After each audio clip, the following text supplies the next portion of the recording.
평화의 하느님, 예, 많이 반갑습니다. 기도하고 시작하도록 하겠습니다. 성부와 성자와 성령의 이름으로. 오늘은 성가정에서 태어나 청소년 시기를 잘 지낸 후 사제, 주교품을 받고 일생 주님의 뜻을 따르면서 증거자의 삶으로 교회를 빛낸 후고 주교님에 대하여 공부합니다. 특별히 교황님의 뜻에 순종하면서 교회의 개혁과 죄인들의 회개를 위해 55년간의 성직자 생활을 아름답게 바친 후고 주교님의 삶을 저희 모두 그리고 청소년들이 잘 본받고 따를 수 있도록 이 시간 인도하여 주십시오. 영광이 성부와 성자와 성령께, 성부와 성자와 성령의 이름으로 아멘. 예, 굉장히 많이 반갑습니다. 지난 6월에 제가 캐나다 퀘벡에서 있었던 성체대회에 잘 다녀왔습니다. 그곳에서 전례에 이렇게 참여하면서 굉장히 은혜롭고 거룩한 그런 시간을 보낼 수 있었고 또 훌륭한 그런 많은 분들을 만날 수 있었습니다. 초대해 주신 하느님께 감사를 드리면서 오늘은 성후고 주교 증거자에 대해서 함께 알아보는 시간 갖겠습니다.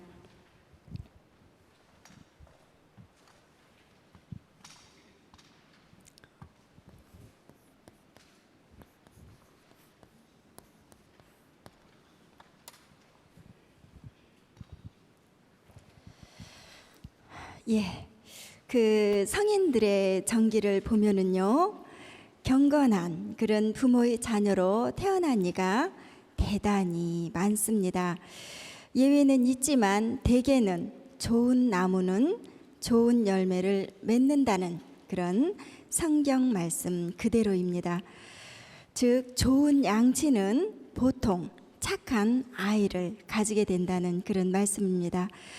후고 성인의 양친 역시 신앙심이 깊은 그리스도교 신자였습니다. 아버지는 82세에 고령에 달했을 때 성 브루노의 수도원에 들어가서 엄한 그런 규칙을 지키면서 선종 준비를 하실 정도로 훌륭하신 그런 분이셨고, 어머니도 독실한 그런 신자로서 후고 성인을 낳기 전에 하느님께 기이한 그런 묵시를 받게 됩니다. 그것은 어떤 것이었냐면 이 베드로 사도가 사랑스러운 그의 아들을 안고 다른 성인들과 함께 이렇게 하늘나라에 올라가서 그 하느님의 옥자에 그 아기를 바치는 그런 것을 뚜렷이 보았다고 이렇게 전해집니다. 그리고 프랑스 샤토에프에서 이 성인을 출산한 후에 성인의 부모님께서는 자녀를 훌륭히 이렇게 교육을 해야 된다는 그런 훈계로 이것을 받아들이고 정성을 아주 다하게 됩니다. 왜냐하면 이 어머니의 묵시로 인해서 이 자신들의 아들이 하느님께 특별한 그런 성소를 받으리란 것이 확실했기 때문에 그랬습니다. 따라서 그들은 이 후고 성인이 사제가 되는데 필요한 그런 온갖 편의를 다 도모해 주면서 정성을 이렇게 쏟아붓게 됩니다. 이렇게 사제가 된 후고 성인은 장상인 주교님으로부터 커다란 그런 신뢰를 받으면서 중요한 일을 맡아보게 되는데요. 그 열심히 그런 덕행의 길을 닦았던 성인께서는 당시 교황 그레고리오 7세에게 충성을 다하게 됩니다. 이 당시 그 그레고리오 7세 교황님은 갖은 악패와 용감히 싸우면서 특히 자기에게 반대했던 그 독일의 황제 하인리 4세와 맹렬히 이렇게 투쟁을 했던 때입니다. 후고 성인은 충심으로 이 교황 측을 지지하면서 힘이 미치는 데까지 교회의 자유와 선량한 그런 풍습을 위해서 진력을 했습니다. 그래서 그는 특별히 뽑혀서 27살이라는 그런 약관으로서 일찍이 1080년에 열린 아비뇽 시노드에 참석을 하게 됩니다. 그 아비뇽 시노드에 참석하던 중에 그때 그레노블 주교로 이렇게 임명이 됐습니다. 그때 이 관할 교구의 신앙 도덕의 상태는 아주 매우 한심한 그런 상태였습니다. 이때 그래서 그 성직매매라든가 고리대금업을 철저히 이때 배격을 하고 성직자의 규율과 또 사제 독신제를 확립하고 그 텅 빈 그 교구 재정을 이때 튼튼히 하게 됩니다. 이렇게 그는 그 진력을 다해서 온 힘을 다해서 이 풍기 개선에 노력한 결과 상당히 큰 효과를 보게 됩니다. 그렇지만 이분이 이상으로 생각했던 그런 만큼 되지 않아서 거리가 멀었다고 이렇게 생각을 하게 됩니다.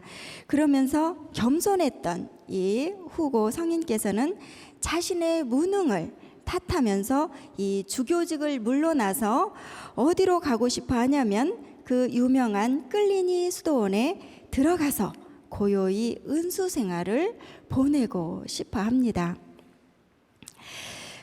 그래서 그 세즈디웨 수도원에 잠깐 동안 이렇게 들어가게 되는데 그때 이 그레고리오 7세 교황님께서 그 권고를 하십니다. 그래서 자기 교구로 다시 돌아오게 됩니다. 그는 이렇게 순명의 덕을 지키기 위해서 순종을 했습니다. 그러므로 하느님께서는 이같이 탁월한 겸손과 순명의 덕을 강복해 주셨습니다. 그때부터 이 그 후고 성인께서는 개혁에 성공을 해서 그 죄인들은 회개하고 또 신자들은 열심히 이렇게 신앙생활을 하게 됐습니다. 그리고 틈만 있으면 오로지 기도와 고행으로 이 나날을 보내시게 됩니다. 그리고 이 후고 성인께서는 사람들의 중재를 생각하고는 종종 기도 중에 그 눈물까지 이렇게 흘리셨다고 합니다.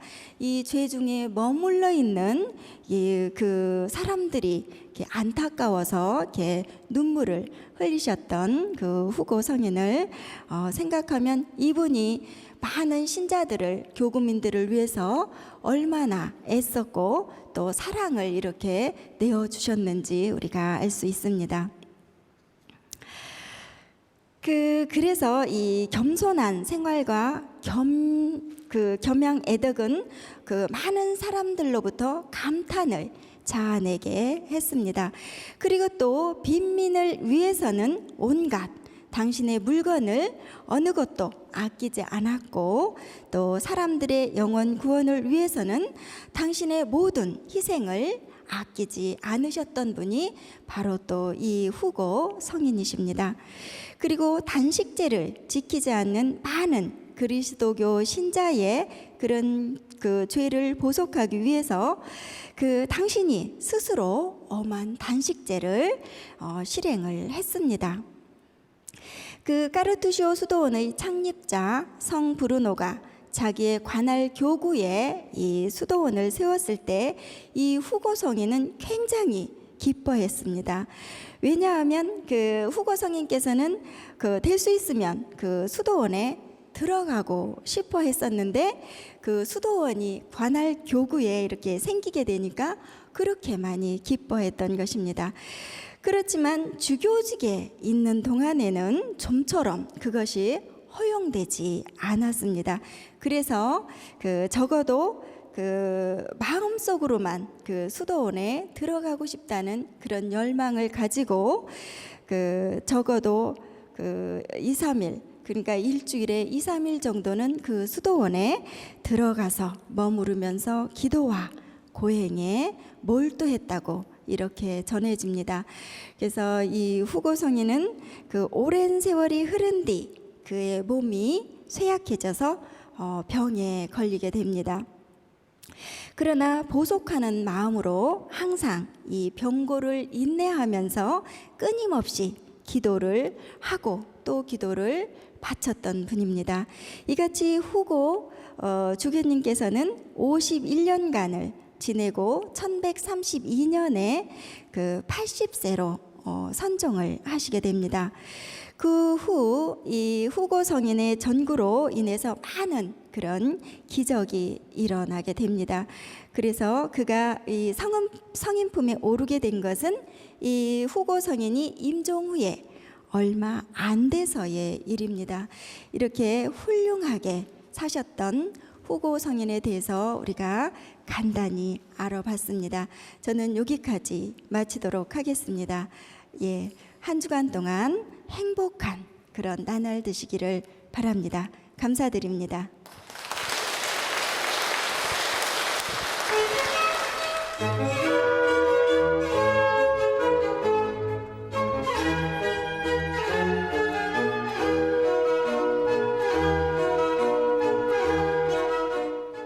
오늘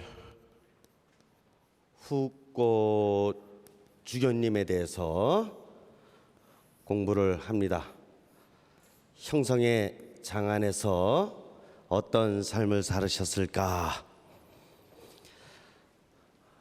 제가 다른 때 같으면은 후고 성인님이다 이렇게 했을 텐데 왜 후고 주교님이다 이렇게 하냐면은 19세기에 여러분들이 너무나도 잘 알고 있는 샤를로트 후고 성인님이 계셔요. 그렇기 때문에 이분과 이렇게 구분하기 위해서 여기서는 후고 주교님이다 이래가면서 이제 제가 설명을 드릴 것입니다. 후고 주교님이 1053년에서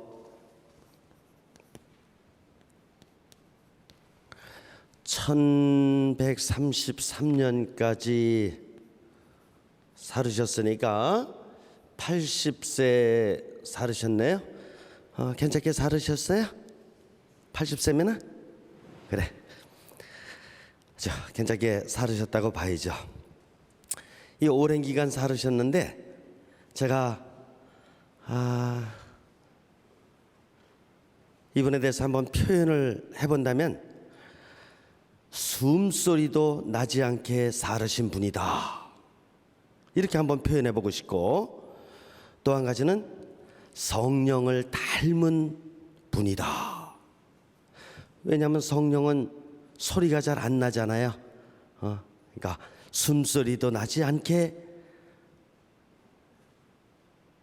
증거자로서의 삶을 사신 분, 성령과 같은 이런 닮은 꼴로 살으신 분, 그분이 후고 주교님이시다 이렇게 생각을 합니다. 태어나면서부터 한 25세까지 우리가 볼 수 있는 근거는 부모님에 대해서밖에는 볼 수가 없어요. 왜냐하면은 후고 주교님은 그렇게 대단하게 유명하신 분이나 이런 분이 아니셔요. 근데 제가 이분을 선택했던 이유를 조금 이따가 말씀을 드릴게요.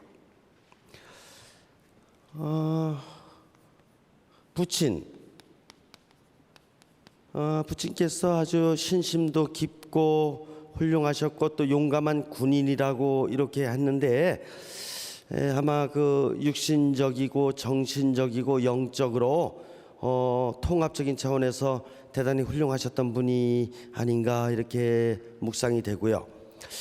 특별히 82세 때 선종 준비를 하시게 되는데 수도원에 들어가셨다 이렇게 강의를 들었죠.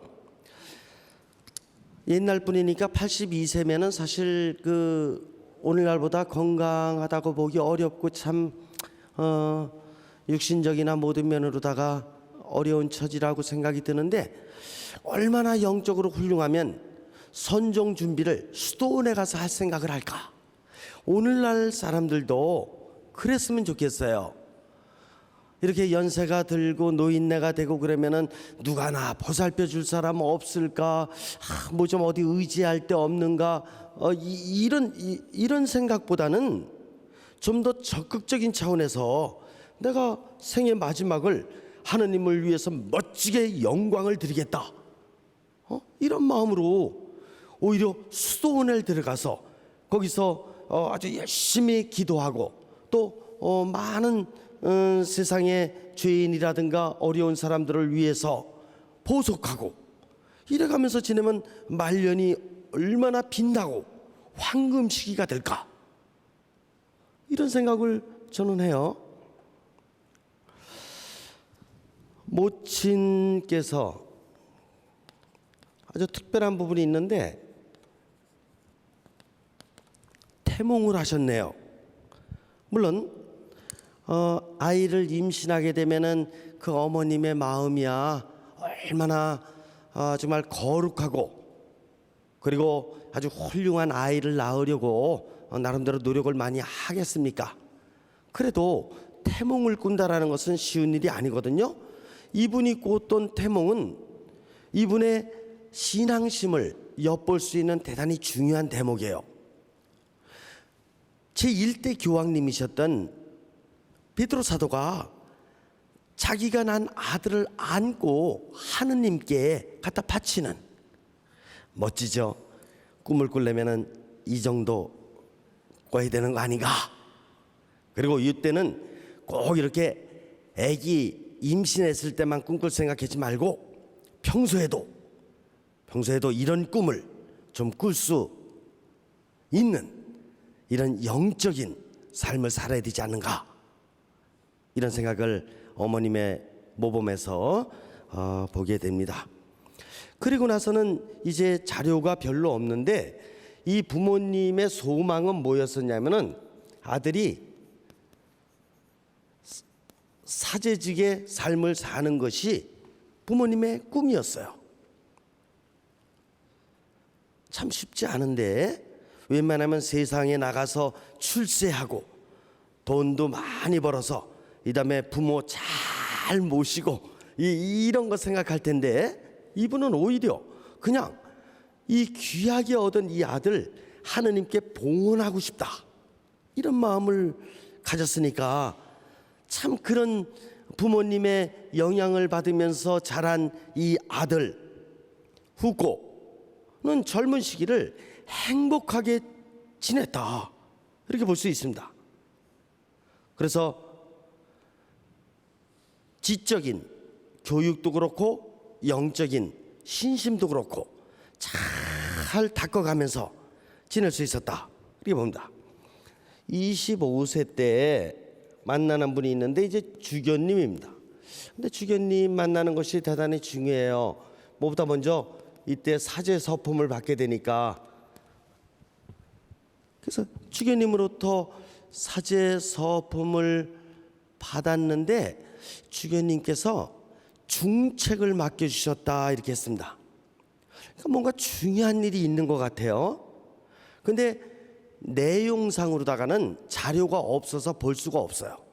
그래서 제가 그 당시 시대 상황을 이렇게 묵상을 해봤습니다.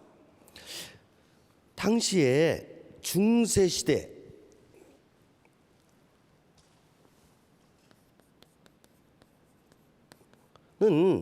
한편은 황금 시기라고 이렇게 표현하기도 하고, 또 한편에는 조금 과장된 표현으로다가 암흑기라 그러지만 암흑기라고 해서는 안 되고 조금은 그리스도의 정신이 쇠퇴하는 쇠퇴기 이 정도로 표현해야 되지 않겠냐. 암흑은 뭐 절대로 암흑이 아닙니다. 90% 이상은 이 그리스도교가 이 세상에 미친 영향이 굉장히 좋은 영향이 많았어요. 사실은요. 철학과 스콜라 철학과 또 이렇게 그리스도교의 어떤 교의 이 학문을 통해서 이렇게 그 세상의 학문의 그 전당인 대학교라든가 중고등학교에 미친 좋은 영향도 굉장히 많았고, 문화 예술 부분 특별히 이런 부분에도 좋은 영향을 많이 미쳤습니다. 그렇기 때문에 중세의 황금 시기이면 분명하고, 그 다음에 쇠퇴기라는 관점에서는 어떤 점을 좀 반성할 수 있는 거냐면은, 첫째, 조금 오만기가 생겼다. 프라이드. 개인이든 공동체든 이런 일이 있기 마련해요. 조금 어느 정도 이제 잘 되게 되면은 욕심이 생기는 거지, 그리고 조금 우쭐대는 거지, 교만하게. 그런 일이 세상에서 이슈 없쇼 얼마든지 있는 거예요. 이때도 교회가 굉장히 융성이 잘 된 거는 좋은데, 돈이라든가 권위적인 면에서 조금 우쭐했던 이런 모습이 있는 것은, 그거는 아무리 이렇게 5%라고 하더라도 그거는 반성해야 될 점이다, 이렇게 볼 수가 있습니다. 그리고 이때 교황님에 대해서 수익권 논쟁이 벌어지게 되는 거예요. 1054년이 언제냐면은 후꼬 주교님 탄생하시고 난 바로 그 다음 해예요. 그 다음 해인데 이때 이제 교회의 지도자들이 모여서 교황님의 수익권 문제로다가 여러 가지 얘기를 하다가 동방과 서방 교회로 분열하는 사건이 생기거든요. 이때가 바로 언제냐면은 1054년이에요. 그러니까 후꼬 주교님 탄생하고 그 다음 해예요. 그러니까 조금 교회 내부가 안정되지 못했다라고 상상할 수가 있죠. 그리고 또 한 가지는 교권과 국권 사이에 갈등이 상당히 있었던 것입니다. 그래서 교회에서는 이제 나름대로 사회에 좋은 영향을 많이 미치다 보니까 이렇게 사회까지도 우리가 잘 이렇게 운영하면 좋지 않겠나, 이런 생각을 가질 수가 있게 되는 거고, 또 국가적인 차원에서의 지도자들은 이게 우리의 권한이 자꾸 뺏기는 거 아닌가, 오히려 우리가 교회를 갖다가 이렇게 다스리고 이렇게 해야 되는 거 아닌가, 이런 어떤 아주 예민한 갈등들이 그 당시에 있었던 것입니다. 7세 교황님하고 독일의 하인리 4세 황제하고 갈등해요. 그리고 알렉산더 3세 교황님하고 바르바로사 왕하고 또 갈등입니다. 또 이노첸시오 4세 교황님하고 프레데라크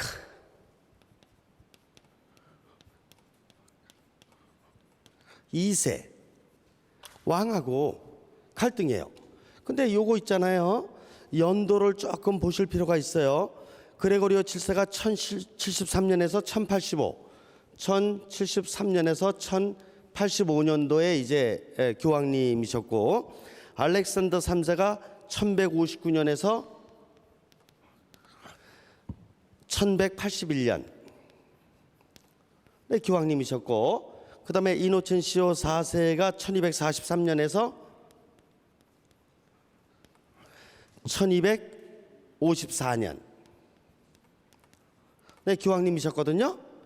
그러면은 후코 주교님이 1053년에 태어나시게 됐으니까 그레고리오 교황님이 1073년도에 교황님을 하시니까 이때가 몇 살 때냐면은 30살 때예요. 30살 때. 후코 주교님 30살 적에 그레고리오 교황님을 만나게 되는 거예요. 그리고 이제 이거 다 따져놓고 보면은 1073년에서 1254년이니까 한 200년 되거든요. 한 200년 동안 200년간 이 교권하고 국권하고 갈등과 투쟁이 있었다라는 것을 느낄 수가 있죠. 200년이면 긴 기간이에요. 그때 교황님하고 황제하고 계속해서 지금 갈등이 벌어지고 있는 상황, 그런 상황이니까 교회도 안정되지 못하고 또 사회도 안정되지 못하고 이런 모습을 볼 수 있는데 바로 이때 태어나는 거거든요. 그러면 주교님께서 이제 후고 청년을 사제로 이렇게 축성하시고 난 다음에 중책을 주셨다라 그랬는데 무슨 중책일까라는 건 우리가 한번 상상할 수 있잖아요.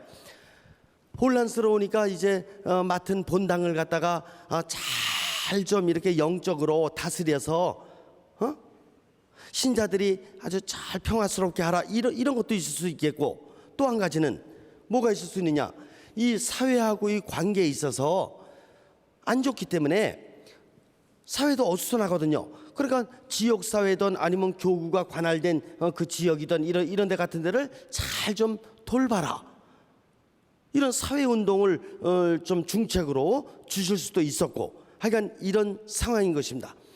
근데 나름대로다가 이제 후고 사제는 열심히 사제 생활을 했습니다. 본당을 위해서나 사회를 위해서나 특별히 자신의 덕행을 쌓는 삶에 충실했었다, 이렇게 아까 강의를 들었습니다. 그러다가 누구를 만나게 되냐면은 27세 때 교황님을 만나게 되는데, 이 교황님이 누구냐면은 그레고리오 7세 교황님인 것입니다. 그레고리오 7세 교황님이 1073년도니까 여기 후고 사제는 몇 살 때냐면은 27살 정도 되는 거예요. 후고 사제는 사제직을 하면서 늘 교황님께 충성을 바치는 이런 삶을 살아왔던 것이죠. 그래서 이때 그레고리오 7세 교황님하고 독일의 하인리 4세 황제하고 이제 다툼이 벌어졌는데, 바로 이때 이제 후고 사제가 나서는 것입니다. 나서가지고 이제 교황님을 옹호하기 위해서, 돌보기 위해서 나름대로 여러 가지 역할을 하게 되고, 그러는 가운데 오늘은 강의 안 됩니다만은 제가 먼저 번에 그레고리오 교황님 할 적에 강의를 해드렸어요. 그래서 하인리 4세가 처음에는 회개를 했어요. 그래가지고 교황님께 참회를 청하고, 그러고 나서 회개하는 듯한 모습을 보이더니 나중에 어떻게 됐습니까? 나중에는 변절을 했지. 변절해가지고 그레고리오 교황님을 오히려 쫓겨내지, 로마에서 축출하죠. 이런 사건이 벌어졌던 것인데, 어쨌든 간에 이때 황제를 변화시키기 위해서 일정하게 상당히 중요한 역할을 하게 됩니다. 그러던 중에 이제 교황님의 뜻이겠죠. 아비뇽 시노드에 참석을 하게 됩니다. 거기에 참석하고 있는 중에 교황님으로부터 이제 주교직으로 임명을 받게 되는 것입니다. 이때 이제 주교가 되고 난 다음에 무엇보다도 교구를 잘 성화시키기 위해서 생각을 했을 것이고, 또 사회를 변화시키기 위해서 많은 묵상을 했을 것이에요. 그런데 묵상을 하고 또 해도 대책이 안 쓰는 거야. 왜냐하면은 교회의 신자들이 윤리적으로 너무 타락되어 있고 신앙생활이 아주 그냥 그 요즘에 뭐라 그러나 그걸 그 고무줄 신앙이라 그러나 무슨 신앙이라 그러죠? 나일론 신앙이라 그래 뭐라 그래요? 하여간 이럴 정도로 너무나 피상적인 신앙생활을 하고 있는데 아무리 얘기해도 듣지를 못하는 속위의 경읽기식밖에 안 되니 해나갈 길이 없는 거예요.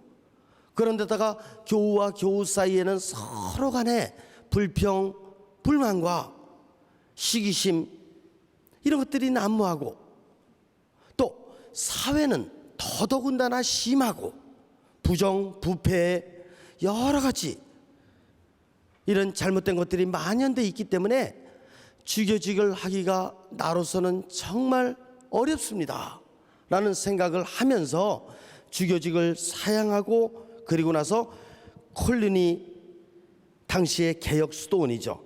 수도원에 가서 은수 생활을 할 계획을 하게 되는 것입니다. 그러나 이때 교황님께서는 그냥 두지를 않으셔요. 아무리 어려운 상황이라고 하더라도 아무리 타락된 그런 상황이라고 하더라도 하느님께서 사제로 또 주교로 선택해 주신 그대는 이 잔을 피하지 말고 이 잔을 받아 마셔야 한다라는 것이에요. 그래서 교황님으로부터 새로운 임무를 부여받고 그때부터 이제 개혁을 향해서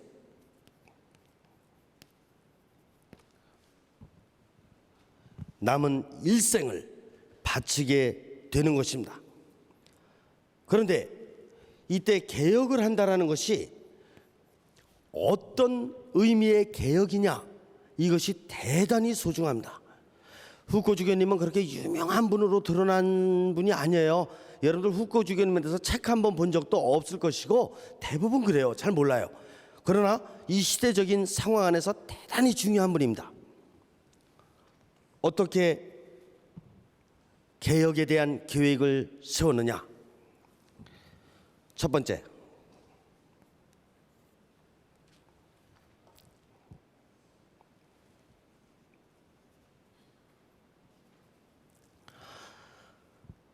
첫 번째로 이제 그 순회, 설교 계획을 세웁니다. 아무리 말을 안 듣는다고 하더라도 내가 공소까지 쫓아다니면서 내가 하느님의 뜻을 강론하겠다는 것이에요.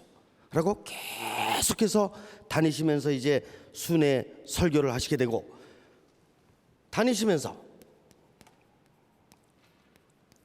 고해성사를 주셨다고 했습니다. 그러니까 순회 설교는 대중적이라면 고해성사는 개인적이에요.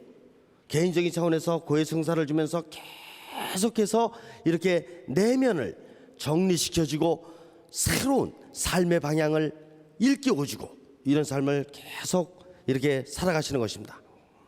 그리고 세 번째로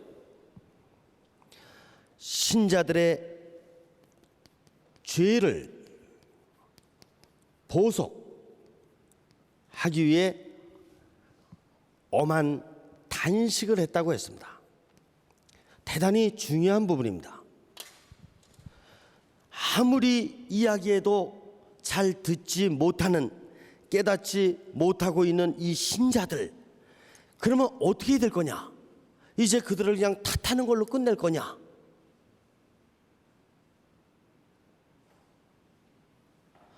후코 주교님은 정말 대단하셨던 분이에요. 이 신자들의 죄를 위해서 또 세상 사람들의 그 너무나도 부패된 이런 삶을 위해서 이제는 내가 대신 보속한다, 이런 정책을 세운 것이에요. 그래서 그들을 나무란다거나 그들을 단죄한다거나 이러지를 않고 오히려 내가 보속한다라는 입장에서 아주 엄한 단식을 했던 분입니다. 그러니까 이분의 이런 모습을 보면서 단식을 하면서 계속해서 순회 강론을 하고 그 다음에 고해성사를 주고 이런 후고 주교님의 모습을 본 사람이 변화되지 않는다면 그거는 인간이라고 보기가 어려운 것이에요. 아마 이때 많은 사람들이 후고 주교님의 모습을 통해서 물론 말씀도 중요했지만 자신의 죄를 대신 보속하고 있는 후고 주교님의 모습을 통해서 많은 사람이 아마 회개했을 것이다, 이렇게 봅니다. 그리고 생애 말년에도 몸이 노쇠하고 이제 병이 들었지만 수도원에 자주 찾아가서, 아까 우리 선교사님 강의 때 일주일에 한 2, 3일 정도는 거기 가셨다 그랬죠?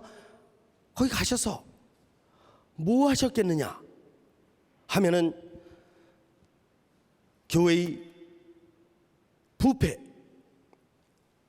잘못된 삶을 살아가고 있는 신자들을 위해서와 사회의 부패로 인해 정말 참 인간의 삶을 살지 못하고 있는 세상 사람들을 위해서 보속하는 이런 삶을 수도원에서 살다가 선종하신 분이었다, 이렇게 볼 수가 있겠습니다. 이제 이런 삶으로 교회를 개혁하고 사회를 개혁했기 때문에 교회 안에서의 새로운 부흥운동이 이제 일어나게 된 것입니다. 그 부흥운동 중에서 대단히 중요한 것이 있는데 이것이 바로 뭐냐면은 제4대 수도회의 탄생입니다. 이때 탄생하는 제4대 수도회를 탁발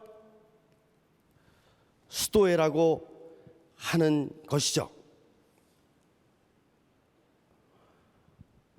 탁발 수도회는 이건 뭐야, 맨발로다가 다니겠다 이런 뜻 아닙니까? 그렇죠? 지금 세상과 교회까지도 부와 권력의 그런 유혹에 빠져 있는 이런 상황인 고로 이제 교회에서는 새로운 영성운동이 일어나지 않으면 안 되는 때였어요. 이때 4대 수도의 첫 번째 프란치스코의,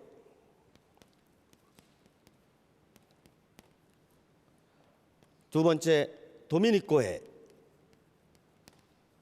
세 번째 깔메레, 네 번째 아우구스티노회, 이 연도를 보면 재밌습니다. 프란치스코 회가 1182년부터, 대충 시작년도만 말씀드릴게요. 도미니코 회가 1170년부터, 그 다음에 깔메레가 1156년부터,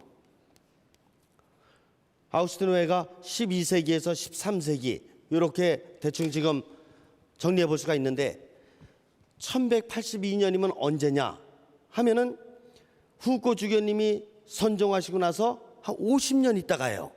선종하시고 나서 50년 있다가, 그리고 그때부터 해가지고 이게 전체적으로 한 몇 년 걸리냐면 한 100년 동안, 100년 동안에 요 4대 수도회가 탄생되는 거거든요. 100년 동안 후고 주교님 돌아가시고 나서 한 100년 동안에 요 4대 수도회, 이 4대 수도회는 다 탁발 수도예요. 이들이 주장했던 게 있습니다. 가장 중심 사상이 뭐냐면은 두 가지가 있어요. 두 가지 뭐냐? 하나는 청빈이요, 하나는 설교입니다.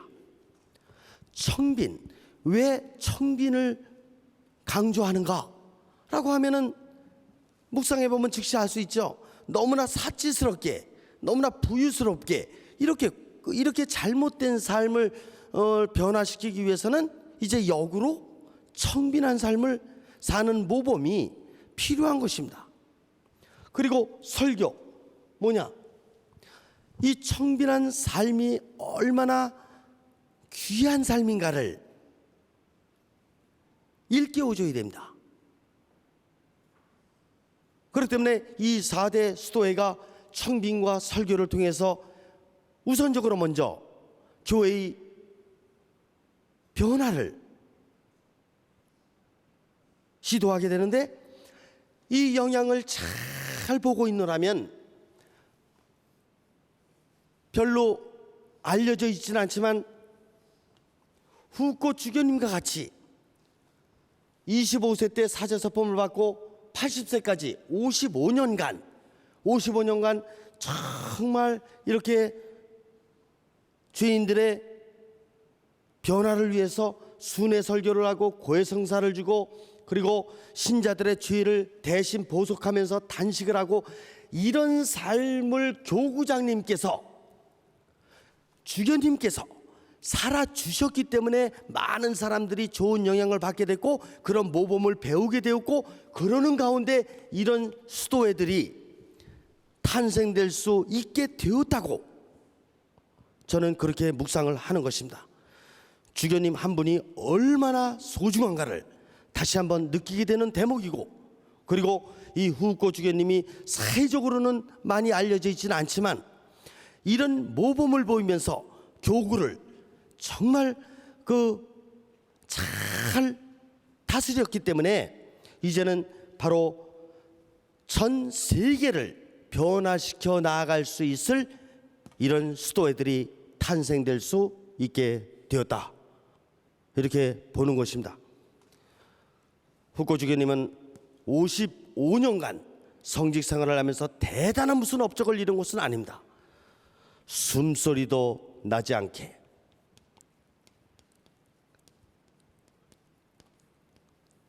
성령을 닮은 모습으로 생활하셨던 분이 후코 주교님이 아닌가, 저는 이렇게 묵상을 하는 것입니다. 이 안에서 우리가 몇 가지 묵상할 것이 있습니다. 첫 번째, 후코 주교님의 내면 형성 어땠는가? 물론 어린 시절부터 부모님의 좋은 영향을 받아서 잘 형성을 시켰습니다. 서품 받고 난 이후에 이렇게 교황님을 돕는다든가, 아니면 사회의 황제를 변화시킨다든가, 이런 영향을 발휘할 정도로 내면성이 잘 됐습니다. 그리고 무엇보다도 이웃이 거의 타락된 삶을, 교우든 교우가 아니든 타락된 삶을 살고 있는 이웃의 죄를 내가 다 대신 걸머지고 보속의 삶을 일생을 살 정도로 내면 형성이 잘 돼 있는 분이니, 이분의 내면은 성령께서 가득 채워주시고 그 안에 내재하시면서 함께 사셨던 그런 내면이다, 이렇게 볼 수가 있겠습니다. 그렇기 때문에 성령 안에 충만한 삶을 살아가는 이분은 이제 늘 하느님의 뜻을 인정하는 인정의 삶을 살았고, 늘 이웃을 받아들이는 개방의 삶을 살았습니다. 그리고 하느님의 뜻을 외적인 어떤 화려함이라든가 공적에 이런 거에 연연하지 않고 하느님의 뜻을 조용하게 이렇게 실천하는 어떤 확고함에, 이런 성향을 잘 지키면서 살으셨던 분이 후코 주교님입니다. 이렇게 보겠습니다. 마치기도 하죠. 성부와 성자와 성령의 이름으로. 좋으신 주님, 오늘 성가정에서 태어나 청소년 시기를 잘 지낸 후 사제 주교품을 받고 일생 주님의 뜻을 충실히 따른 증거자 중에 증거자의 삶을 통해 교회를 빛낸 후고 주교님에 대해서 공부했습니다. 특별히 교황님의 뜻에 순종하면서 숨소리도 나지 않는 조용한 모습으로 교회의 개혁과 죄인들의 회개를 위해 55년간 성직자의 삶을 아름답게 바친 후고 주교님, 저희가 늘 마음속에 간직하고 또한 청소년들이 잘 본받을 수 있도록 저희가 전하는 이런 그 후고 주교님이 제2의 후고 주교로서의 삶을 저희가 살아갈 수 있도록 저희를 인도해 주십시오. 영광이 성부와 성자와 성령께, 성부와 성자와 성령의 이름으로 고맙습니다.